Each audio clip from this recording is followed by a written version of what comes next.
Salutations les passionnés, 21e jour du calendrier de l'Avent, Jonathan de la chaîne Spirituosité. Aujourd'hui, un spécial hareng. Je vous avais promis que j'en referais un autre. C'est un hareng que j'ai rempli moi-même, Enfield à la distillerie dans un baril. C'est un assemblage assez spécial des jeunes de la distillerie qui ont fait. Donc, l'équipe qui travaille à la distillerie, ensemble, ils ont fait un assemblage, puis ils l'ont remis dans le baril pour le faire vieillir. C'est un assemblage assez complexe, disons ça. Donc, quarter cask, des casques de Tokai. Tokai qui est un vin fortifié, oui, mon Dieu, pas Hollande, mais c'est un vin fortifié, du Finot et du Bourgogne, des whisky en vieilli en fût de Bourgogne. Donc, plein de finitions comme ça. Ils ont fait un assemblage, no age statement, parce que là-dedans, il y en avait d'environ 5 ans, puis il y en avait d'à peu près 11 ans. Donc, no age statement, parce que le plus jeune, il était quand même jeune, fait que ça paraît moins bien, peut-être, mais en tout cas, le résultat était bon. Euh, J'y ai pas goûté depuis que, quand je suis revenu, je n'avais pris une petite lampée pour y goûter, mais d'ici là, j'y ai pas regoûté. Donc, je vais sur le fly, on the spot avec vous, sans trop de préparation. C'est sûr que c'est quelque chose que j'aurai jamais encore. J'ai une belle petite aventure à remplir ça. J'ai filmé ça. J'étais bien content. Ça fait partie du voyage, en fait. Fait que là, aujourd'hui, samedi, une beau petite journée relax à la maison, à profiter du bon temps, juste un peu avant Noël.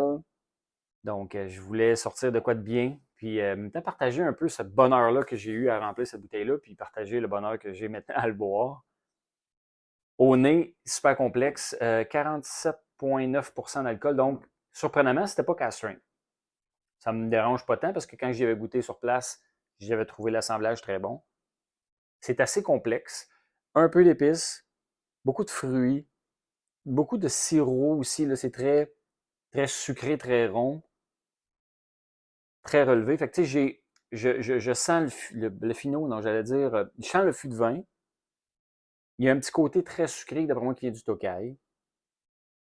Il y a une petite crasse, tout petite, un petit peu, pas du soufre, mais un peu comme du cuivre sale ou quasiment herbal salaud un peu, qui vient probablement du quarter cask. Parce que il y a un mini tour, mais c'est vraiment, ça fait penser plus à vraiment un petit charbon, quasiment comme la carbonisation intérieure des barils.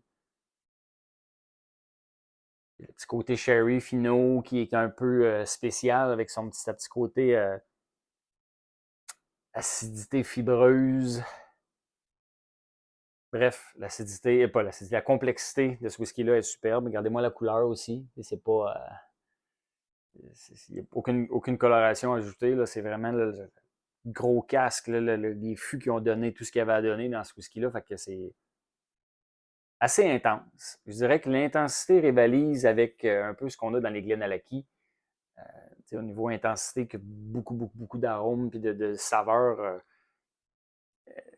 intenses dans un si petit peu de whisky. Donc maintenant, en bouche.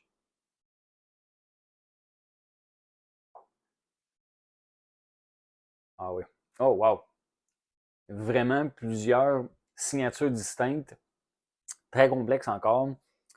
J'ai des relents d'amandes et de noix avec le fût de vin, la petite acidité d'un vin rouge, je l'ai eu. J'ai eu le petit côté velouté dans le début de bouche, d'un espèce de sirop de pêche, un sirop de poire, euh, avec un petit côté. Ça s'est passé tellement vite, je vais y retourner. Hmm. C'est vraiment évolutif. On le prend au début, c'est sirupeux, rond, sucré, ça commence à devenir huileux avec des amandes, puis ça devient acidulé par la suite avec les raisins, puis le vin, puis ça évolue quand même assez rapidement. Pas beaucoup de restant de combustion du quarter cask. Un peu au début, un petit côté herbal, côté paille brûlée, mais subtil. Mais après ça, ça change complètement. Fait que vraiment, je trouvais qu'au nez, c'était complexe dans le sirop de fruits avec une complexité et une très grosse densité. En bouche, c'est bizarre comment on peut vraiment goûter tous les différents fûts, un après l'autre. Mais c'est un peu funky aussi. C'est hors des sentiers battus, c'est spécial, c'est intense, quand même un peu chaud. J'ai l'impression qu'il y a une petite jeunesse qui paraît. Probablement qu'il aurait peut-être gagné un peu plus à rester dans ce baril-là plus longtemps.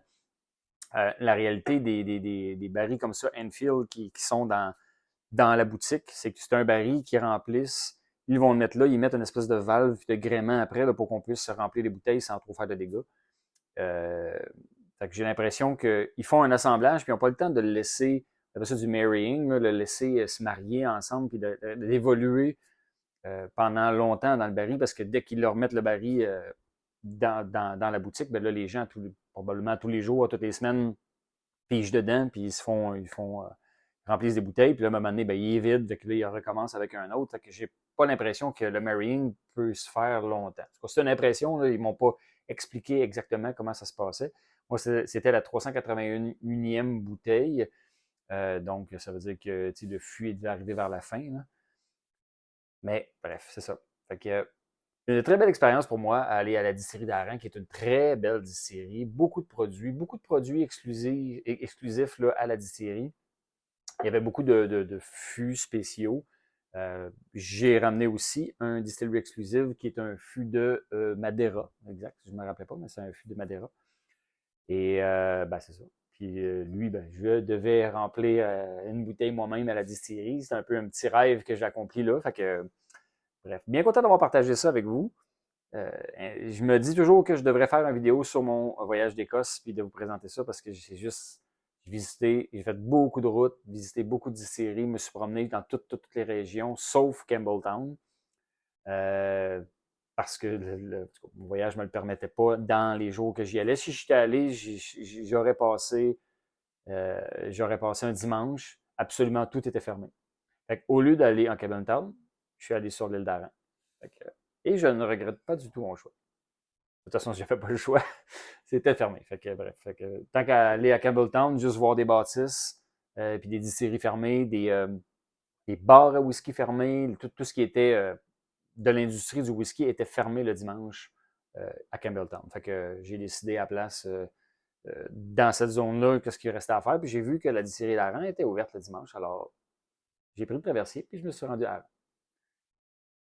Et j'ai découvert de très beaux whiskies, que je connaissais déjà quand même bien la distillerie d'Aran, mais là, je la connais encore plus et j'ai de très beaux souvenirs avec moi. Bon temps des fêtes!